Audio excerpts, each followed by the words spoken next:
This last week, and I'm sorry, 2 weeks ago. This was not last week. Okay, how to find and approach corporate clients for real estate products. That was the series we started last week, and we looked at quite a number of things. I started from the framework that we usually use when we during Realtors Connect, okay, how to meet your target, right? Always. So we looked at it. I only added one layer on top, which is the need. Then we look at need, income, sales, product. Then what we are actually answering in this question is the question of people. Okay, so we look at it for further breakdown. What every realtor, 5 questions every realtor must answer. Then we looked at the difference between corporate customers, getting corporate customers, and the difference between corporate customers and individual customers. We look at the difference, and then from there we mapped out how to approach these corporate clients. We look at large corporations, government agencies, SME business owners, professional associations, educational institutions. So we look at different layers. And like I said, one of the things we'll probably be doing is that we're going to be making this slide available as soon as we finish today, so that you can sit down and properly consume everything we've shared. Okay?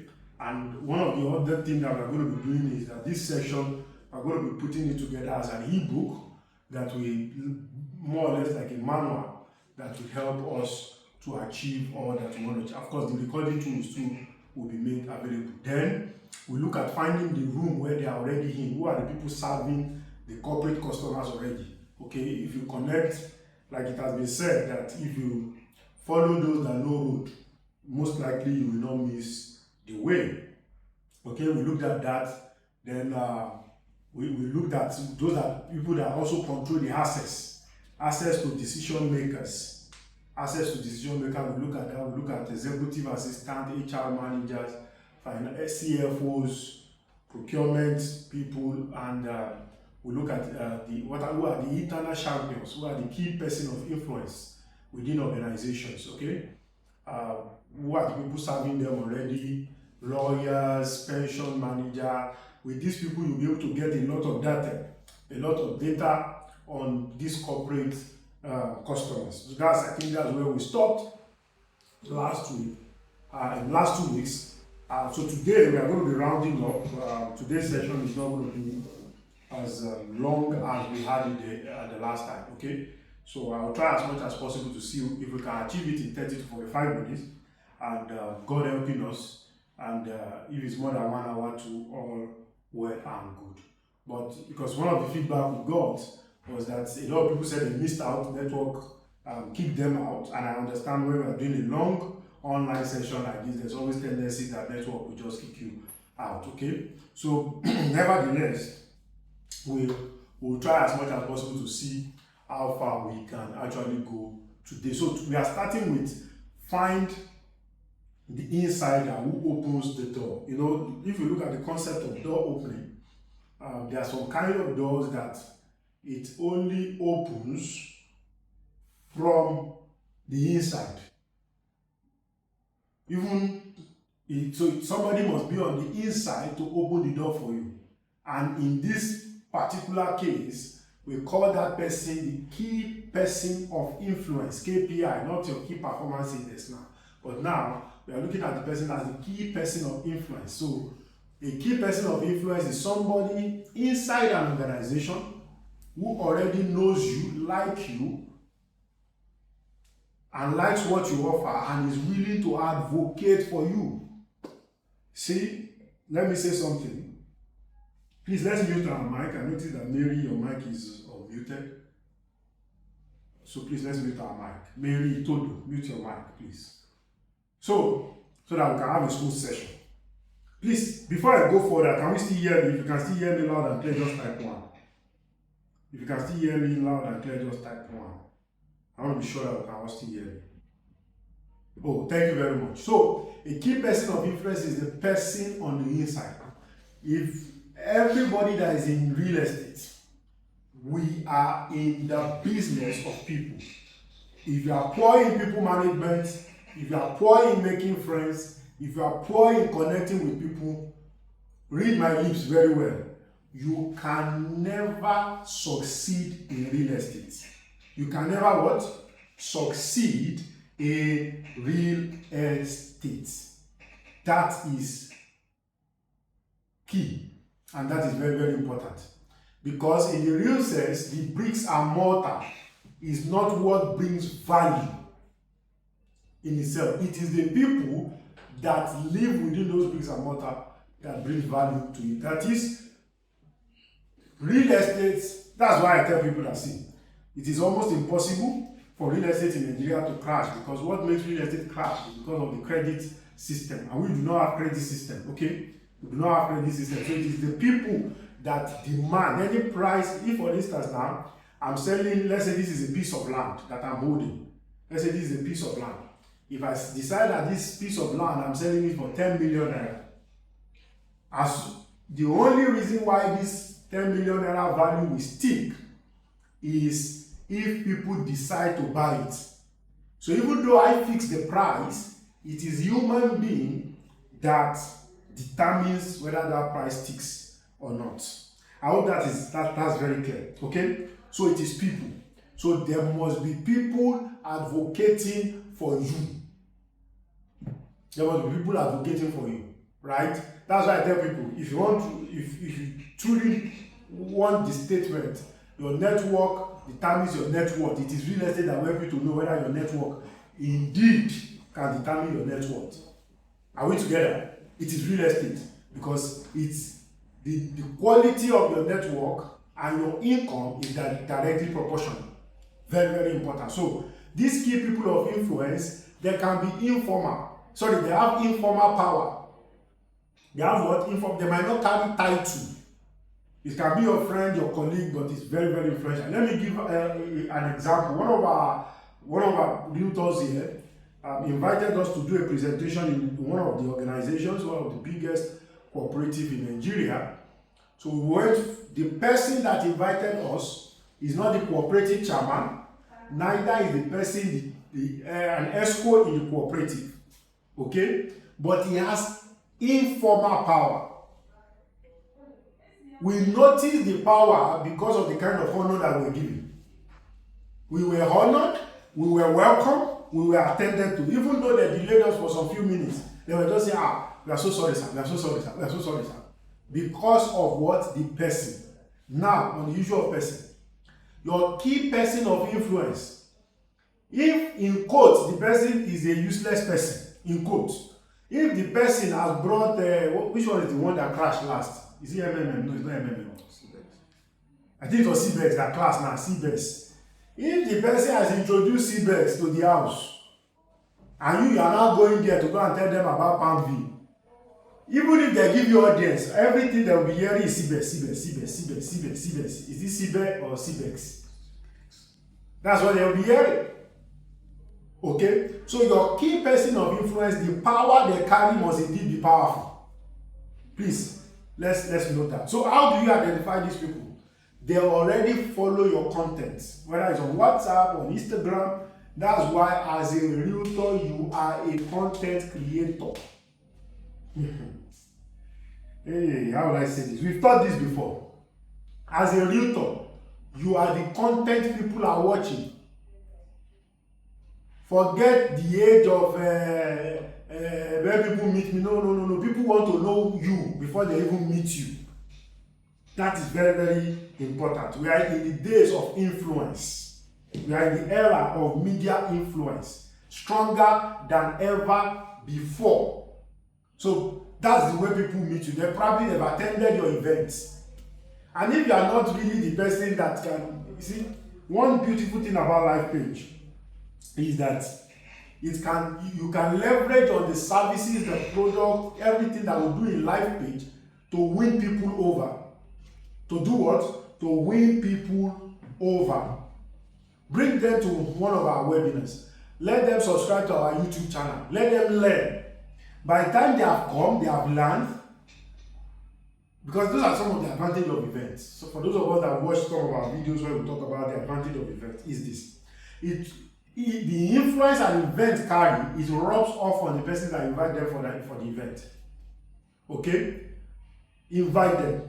If you know you cannot do the influence, let the influence of the people that are going to be speaking at the event, let it rub off on you, so that they'll be able to respect you. There's no way they will listen. After listening, they want to say, no, it's like these people have something. Can we have a session? Can we have another session? Can we have another session? That's what they are going to be demanding for, okay? So the next thing is that they ask detailed questions. How do you know that people are interested in you? They ask questions. After the presentation, they don't go mute. Anybody that wants to part with their hard-earned fund, they will ask questions. They will ask what? Question. So they will express their personal interest in buying into that property, or they will ask questions. In fact, sometimes they can ask the question hypothetically.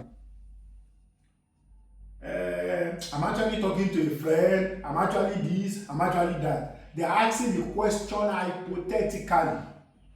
So they will ask questions. Very, very important. Please, let's take note of that. Okay? Next is that they hold influence internally. Okay, whether they hold a position. Do you know one of the beautiful things about cooperative is this? You know, they are cooperative whereby the director, the senior management are member of that cooperative. But the chairman and the president of that same cooperative is probably a low-level manager. But if it calls for cooperative meeting, or even if one of the directors needs help of the cooperative, they'll go and meet at that very point in time is the organ. That's to tell you the power of influence. So it's not really about positional leadership, but it's all about the situational and circumstance that arise or arose at that very point in time. Okay? So they also respond quickly to your messages. That means they respect you when you show up. Okay? So how do you then recruit them? Number one is this. Open a genuine conversation with them. Can somebody type that in the chat room, please? I want to be sure that you are following me. Open a genuine conversation with them. And let that conversation be very, very genuine. Let it be that you have their interest at heart. For instance, now, there's one of the corporate, somebody works with another big government organization in Nigeria. And he's a customer, he's a Palmview client already. And I just 2-3 weeks ago, I started a conversation about coming to talk to their, in Nigeria, there are over 10,000, sorry, in Lagos State alone, there are over 10,000, they have over 10,000 staffs. Over 10,000 what? Officers and staff. I was having that conversation, I said, can we come and talk, even if it's small group and all of those things? I said, because, and for me, talking to people that are doing 9 to 5, the greatest thing you can help them to understand is how Palmview can help them to achieve their objective of retiring well. So that was what I pitched to him. And I told him, I said, see, what, in fact, this is where I started the conversation. I said, the decision for you to have bought Palmview at 4.5 million naira per acre is one of the best decisions you have made for your future. He laughed. He said, how? And I began to break it down for him. I said, this, number one, is that you have set an income process. Now that you are still very much active, you still have almost 20 years to go in service. But so what most people do is that when it is about 5 years to retirement, that's when they'll now be thinking of retirement. Whereas the day you start working, you're supposed to be thinking of when there's no energy. Because life and circumstances can actually retire you on time. And life do happens. So open a genuine conversation with them. Then communicate the value. What are the values that this product has to offer? For me, the value is residual income. How you will retire early and you will not be a burden to your family. That was the conversation I opened with him. Okay? Then number 3 is that they present the money-making opportunity. You know, one of the circular songs that keeps ringing in my head sometimes is this. Because sometimes you need some external motivation to move. The song says that Dangote still dey find money o. So if Dangote dey find money, who you be? Who be you, abi? Who born you? Hope you know that Dangote did not come from grass. He's from grace to grace. When he was a toddler, there was a picture. I don't know whether some of us saw the picture. When Dangote was 7 years old. So there were 3 of them, 7 years old. So one of them is Dangote. The other person is Tiga. There's a guy called Tiga. I think they own an oil company too.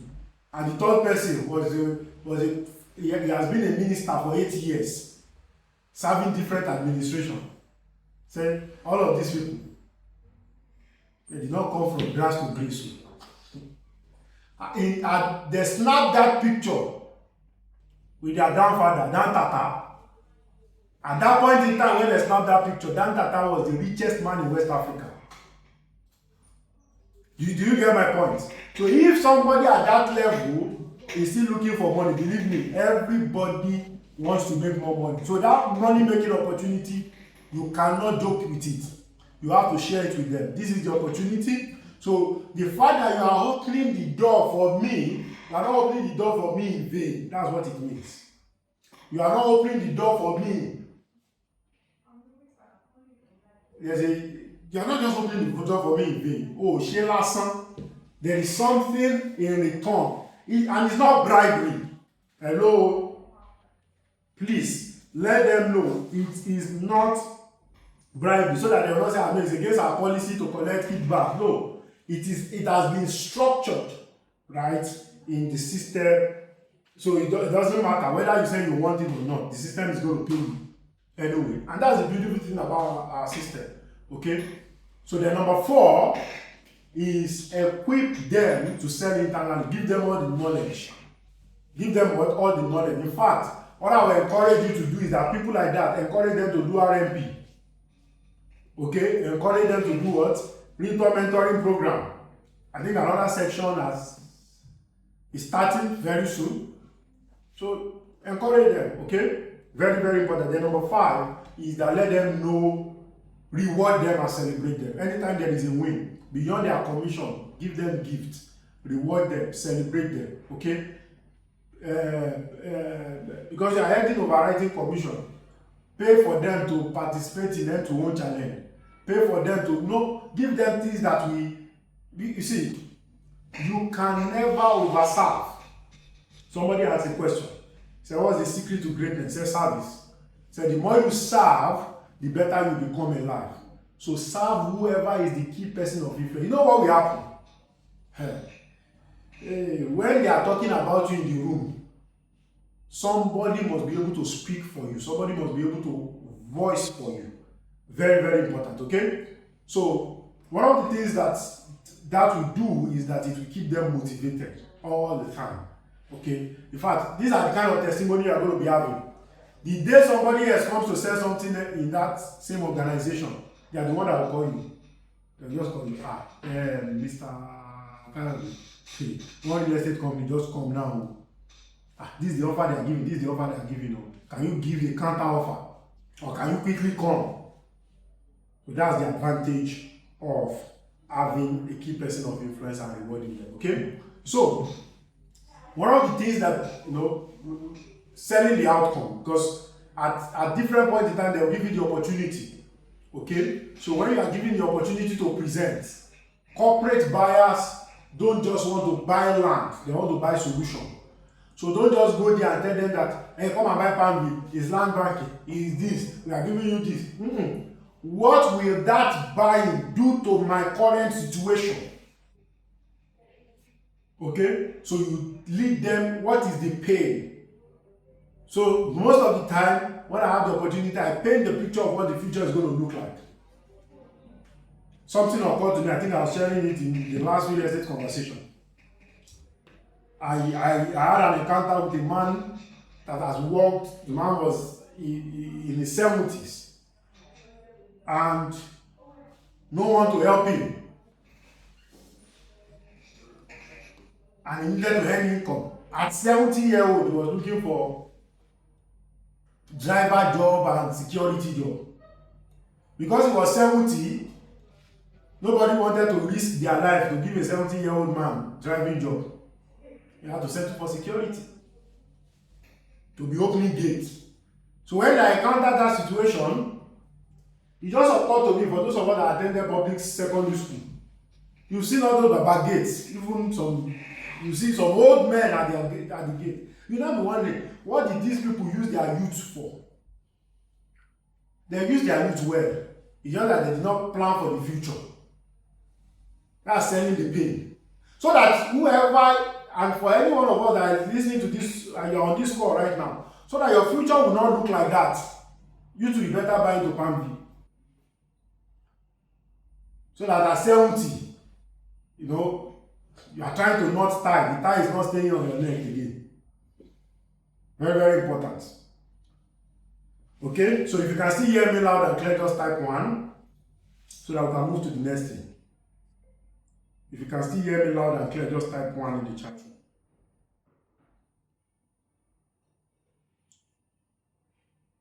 I've muted me. If you can hear me loud and clear, type 1 in the chat room.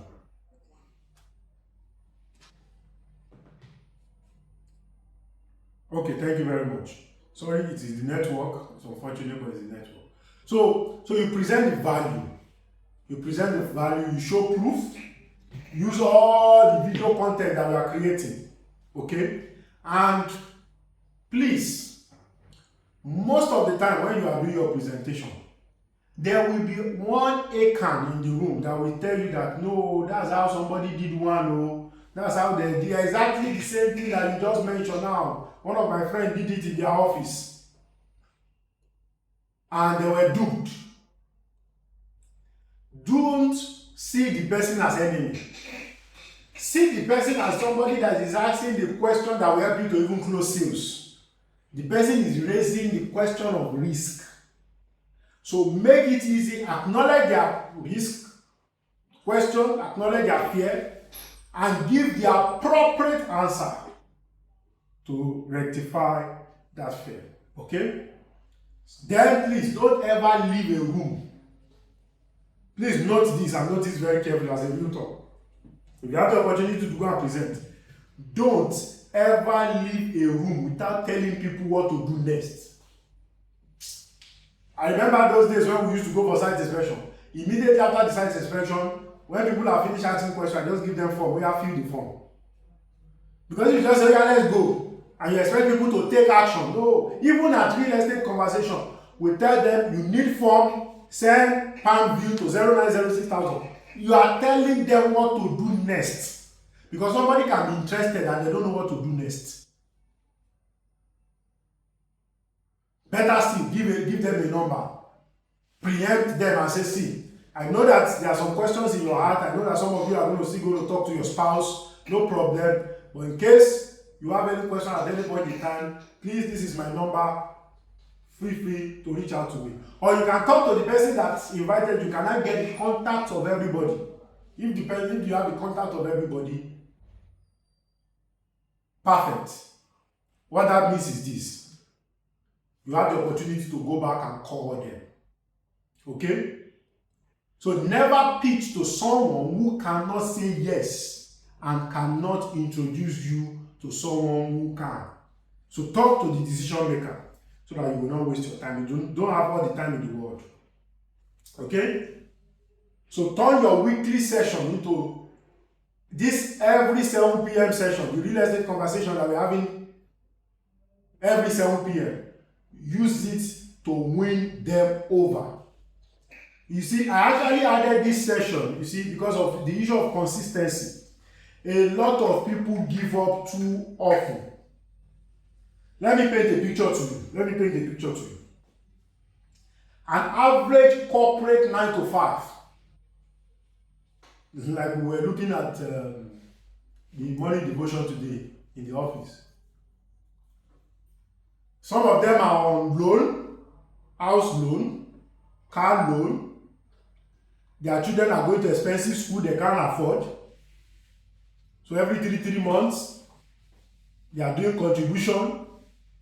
Some of them are doing thrift, family pressure, because they know that they are working in corporate organization. There's somebody, anytime grandma swallow pin, grandma swallow sugar, they will call them. So they are in a lot of financial pressure.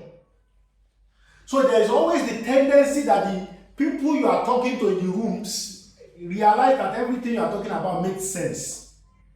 They have shown interest, but most of them are under societal pressure so much that they are trying to take a decision between their future and what will people say. So your consistency is what will make them take the right decision. Okay? If I now go and use this money and now tell my sister's young son that I don't have money to give her for jam for, are you the one that give birth to the child?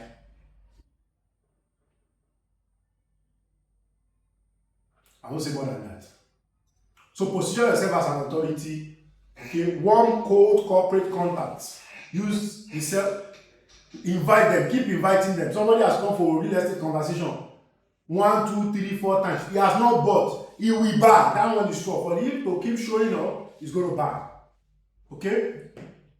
He's going to buy. You just need to warm the system.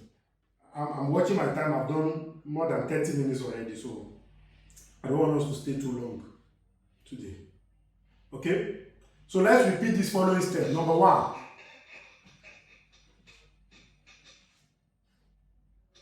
How do you win? Please follow this step. Very, very important. Very, very important. How do you win corporate customers? Let's assume you don't even know anybody. Hypothetically, let's say that you want to penetrate one of the companies, telecommunication companies that has the highest number of customers and staff strength in Nigeria is Glo. So let's say you want to penetrate Glo. So number 1 is this. You research and profile who they are. For instance, you can use LinkedIn to do that. Who is the head of HR of Glo? Are we together? Check them out. Sometimes some companies, some organizations list their team. So they will put it on their website, our team. Check the person out. Go to the person, pick the person's name, go to LinkedIn, check the person out, send the person inbox on LinkedIn. Most of the time, anybody that is active on LinkedIn is not always active on Instagram. But they will always be active on one social media. Then develop a relationship with them. Or probably you even met them at an organization. At an event that was organized. Most of the time, what we do is that we exchange cards. But you can take it a step further, snap picture with them. So by the time you exchange cards, you snap picture with them, you will now send them the picture. Make sure it's your phone that they use to snap the picture. And I say, hello, Pam, you snap picture with them. Can we take picture together? It's an honor to meet you. Snap picture, you now send them the picture. And if you send it via WhatsApp, sometimes for you to download it, you need to save the person's number. So the person has saved your number. You start seeing each other's status. That's why you cannot be posting their parlor picture on your status. You can't be posting Italawa, you're outside. Is it Italawa that you are selling? Please, help me to answer the question in the chat room. Are we selling Italawa? Okay? You need to do that because people are going to judge you. See, write this in the comment section. Write this in the comment section and put it on your left hand. Just the same way our parents used to tell us. Perception is what you are selling, and perception is stronger than reality. Can somebody write that down? What I am selling is perception, and perception is stronger than reality. Maybe you can even reframe it. What I am selling is perception, how people perceive me. And how people perceive me is stronger than reality. Please put it in the chat room. Perception is stronger than reality. If people perceive you as somebody that is friendly, that's the reality. But if people perceive you as somebody that is not friendly, that is also a reality. Okay? So very important. Yes, Mr. Olariwaju, what I'm selling is perception, and perception is stronger than reality. Very, very hard. Okay? Then after you have not met with these people, you have cultivated them, then probably you've invited them for real estate conversation, or probably you've done a VIP session, or you've done a closed door meeting with them. You said, sorry sir, can I have a 15 minutes of your time? I want to share something with you. Okay? Because they've seen you, it's like this person makes sense. They've given you audience, right? Then you now formally introduce the products and services to them, okay? Then you now ask that, can you invite me to your organization to come and do the same presentation? So the person I started talking with a couple of weeks ago, I said, so the person was saying that there are so many, they have different platoons and all of that. I said, I don't mind going to all your platoons. If you can help me to organize it, I will go there, and all I want to go and teach them is how to retire well and rich.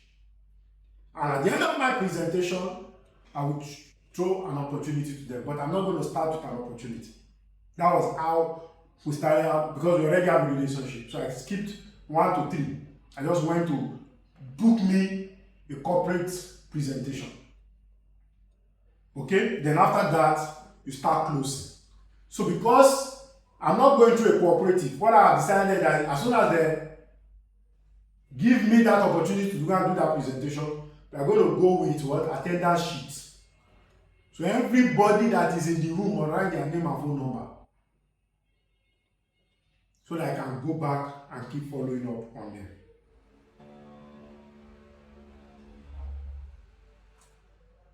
Okay. So what are the things that you can give to earn access to them? Number 1, free financial literacy talk. I've talked about that. Private site inspection. Okay. You can also tell them, so this is one of the things you can do, is that you can convince that key person of influence, that your contact person, convince the person to buy.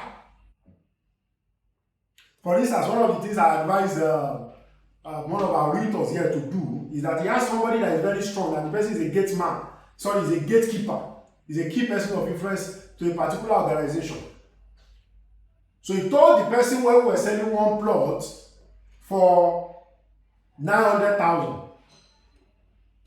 But the person came back now that is ready to buy. And this person said he will not open that door until he buy. I told him, I said, see, I spoke to the person on behalf, but I now told the guy, I said, go back and meet that person and tell that person that, see, I will give you 10% discount personally because I'm going to earn commission. I'll give you 10% back as soon as you buy 1 acre. And now we're about to close the deal. Look at the sacrifice he's making. He's ready to part with 10%. Instead of earning 15% commission, he's going to be earning 5% commission. But he's seeing the big picture of what that person can bring. So, or you can decide that maybe you are talking to an ESCO, and the ESCO people are being reluctant. You can tell them, don't worry, we can do a pilot project for you. You, the ESCO, just buy first and see how we treat you. Okay? So, we have a proposal that we have put together that you can always submit. We've mentioned that several times. I think only few people are doing that. You can do an online webinar for all staff. Not all the staff will show up, but few that show up, all well and good. And when you do online webinar, make sure you have the data of people that join. A lot of people have asked, why do we need to register to attend every live page event? Because we need your data. Data is where the new money is. Then lastly, you can sponsor an event. I remember somebody was saying something. He said, I paid, me that they used to pay to come and speak at an event. He said, I paid to speak at an event. So when I was paying them, I told them, I'm going to pay and you're going to give me time. I'm not coming to sell product. I'm just going to be a speaker at that event. I don't know whether you understand. He reversed the engineering it. Said, this event, I want to be a speaker. Imagine an event that Osinbajo is speaking. Event that Vizu, the guy, this South African, I think, yes, Vizu is speaking. And one other person, and his picture is there, but he paid. They paid every other person to come and speak. He paid. He said, but if I pay, I need their attendance of everybody, their name, phone number, and email address. And they agreed. He said after he finished speaking at that event, he said the number of business that he got, he said it's like 100-fold. So let's quickly look at objections. We are rounding up already. Objections. What are the objections? If you are still with me, just type 2. If you are still with me in the chat room, just type 2. Type 2. Thank you very much. Thank you very much. So what are the objections? Sometimes you hear things like our staff cannot afford it right now. One person is speaking on behalf of one person speaking on behalf of everybody. Our staff cannot afford it like that. As if they maybe the person is broke and he assumes that everybody is broke. So how do you undo that? One of the things you can tell them is that, okay, that is exactly why we design a payment plan. So if you can't do outright, there's a payment plan.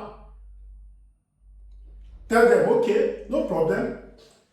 Let your staff just do 10-20% deposit. We extend the remaining payment plan over a 12-month period. And it becomes flexible for your staff to be able to afford. Okay? You hear things like we don't get involved in staff personal financial decision. I then go make me I pay them their salary, everything in life when they use their money. No problem. Understood.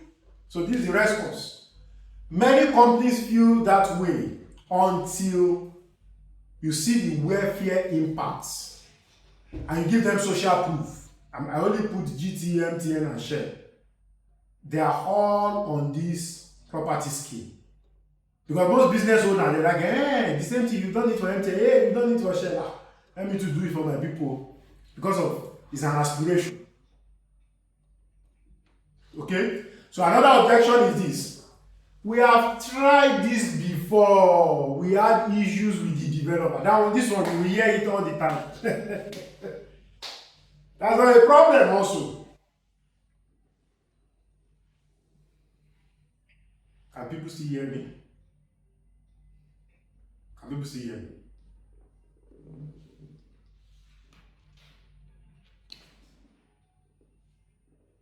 Can people still hear me? Okay, sorry. Okay, no problem. So I believe you can all still hear me. So, but I'm not been able to share my screen. So my screen has stopped sharing, but just follow me. I don't know what happened to the network, but the screen has stopped sharing. So you hear operation like objection like we have tried this before. We had issues with the developer. Please don't validate their fear. Validate their what? Their fear. Yes, it is true that other developers have failed. But let them now see the reason why you will not fail. Let them see what? The reason why you will not fail. Give them response like this. That is a valid concern. Can you tell me what went wrong? Some of them will explain. And with what they are going to be telling you, you can then use it as a tool to make sure that you will not fail them. Okay? Sorry, I'm not able to share my screen, but let's just continue because of time. Next, this is not our core business. We are focused. And people are focused like that. This is like a distraction. I don't want anything that will distract my staff. I don't want anything that will distract my staff. Now, they'll just be talking about pam in the office instead of them to finish their work. Are they not distracted already? Absolutely. It does not have to become your business. All you need to do is to just grant us what? 30 minutes of your time and of your staff, and we will handle everything. Let them know that there's no obligation on them. Then lastly, you hear objection like the MD needs to approve this. There's always somebody higher somewhere. Even if you are talking to the MD will tell you, I need to talk to the board. They are trying to tell you that I'm not the decision maker. Of course, your response. We should be the right person to put this together. So we'll put together a 2-minute summary that will help the MD to take a decision. Okay? So you let them know that also. So all these little things, they are very, very important. Like I said, you will get the slide, so you'll be able to, we'll put this slide into a PDF, and we'll make sure that we share it with everybody today. Okay? Then, as I round up,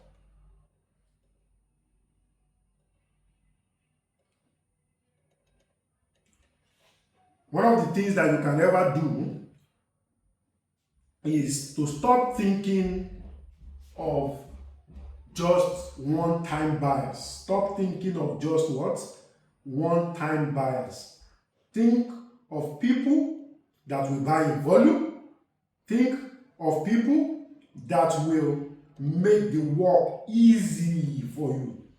Okay? If your goal is big enough, don't think of one person that will come and take care of it, because you are going to experience a key man risk. Think of multiple sources. Don't think of one corporate customer. Think of 10 corporate customers. Don't think of one key person of influence. Think of 10 key persons of influence. Know who they are, know where they are, know where they go to, and win with them. So everything that I've taught in these last 2 weeks, we can put them into very few areas. I've put 8 of them together. Number 1, define who your corporate customers are. Number 2, find where they gather. Where do these people gather? Number 3, know who your key person of influence, the gatekeeper. Who is that person that will open the door for you? Whether it's a PA, an HR manager, the CFO, or the internal influencer. Win with that person. Then number 4, partner with who is already serving them. Partner with who is already serving them. Then number 5 is recruit that key person of influence that will be there when decisions are being made. So you'll be your eye and your ear. Then number 6, pitch the opportunity that is available, opportunity for them to make money. Then number 7 is use the real estate conversation, the 7 p.m. session, use it judiciously. Then finally, always put value first. Your markets, as I round up, is not too small. Your access is not just wide enough. Execution is the king at every point in time. So thank you very much, and let me take questions. Let's take questions.